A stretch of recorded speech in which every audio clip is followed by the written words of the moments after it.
Hello, extraordinary people. Happy Monday to all of you out there. This is Zainabu bringing you are extraordinary whole motivational Mondays. Welcome. Happy new week. Happy new month as well. I can't believe we're in October. Jeez.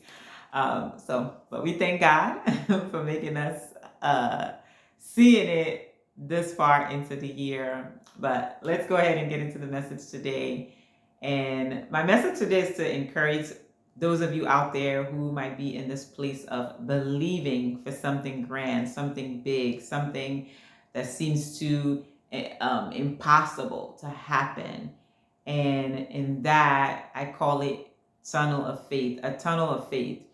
And if you're someone who drives or live in a nation where there are tunnels, um, specifically, I'm in the United States. For those of us who drive out here, there are many tunnels in specific places. And in our travels, when we're going through a tunnel, there's only one entry point and one exit point. And if you would notice as well, when you're in a tunnel, there are usually signs that says no switching lanes, stay in your own lanes.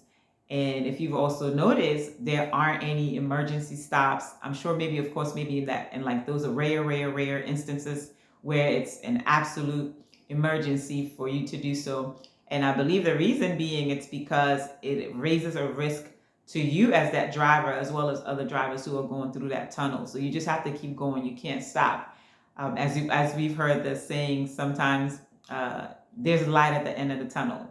And so in that tunnel, you just have to keep going until you get to that exit point.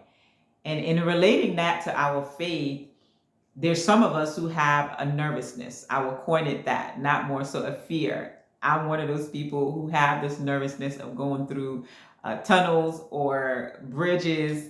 And as a fun fact, by the way, if you want to know, if you care to know, when I looked into this, the longest bridges actually are in Louisiana. All three of them, the longest bridges are in Louisiana. So if you're traveling to Louisiana, you don't want to go through bridges, you're afraid of going through bridges, don't drive out there. Because I think the longest one is 27 point something miles, and another one 23 point something miles, and another one 18 point something miles. I don't know. I looked into that.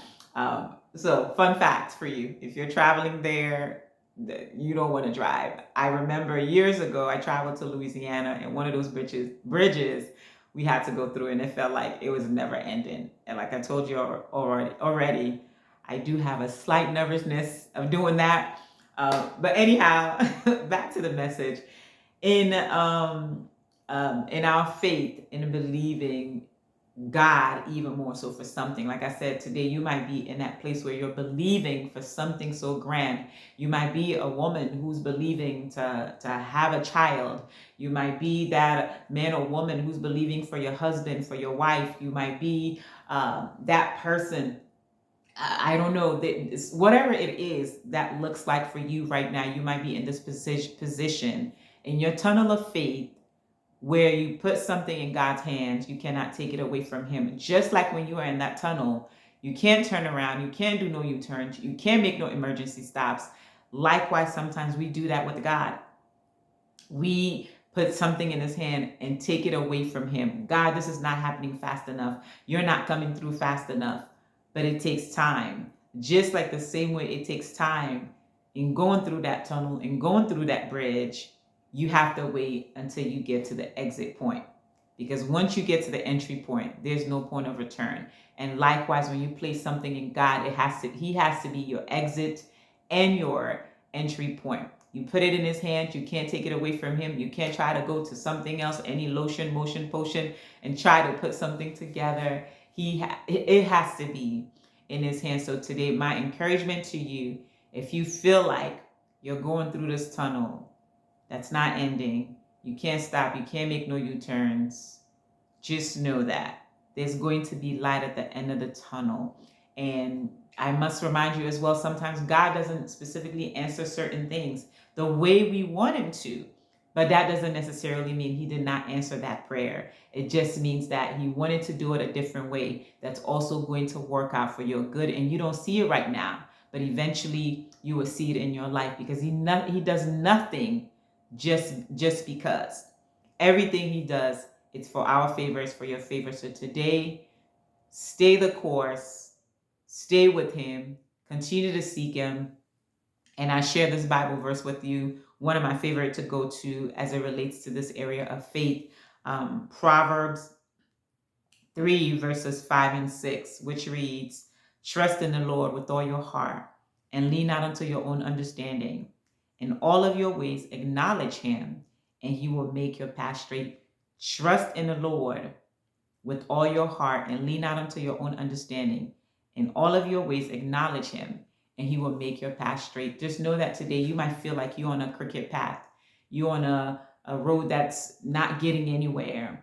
But keep your eyes on God. Trust him. And first and foremost, if you don't have that relationship with him, I want you to begin to seek him, to call out to him, accept Jesus, whom he gave to die in replacement of your sins, to die in replacement of anything you may experience on this earth, and trust in him and give your life to him. And when you put that thing in his hand, you can't take it away from him.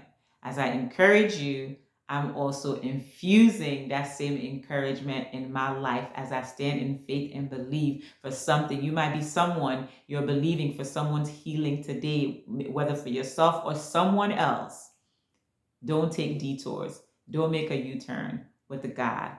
Just believe in him and stay in that funnel, in that tunnel of faith with him. And you too will soon get to that light at the end of your tunnel and him making your path straight.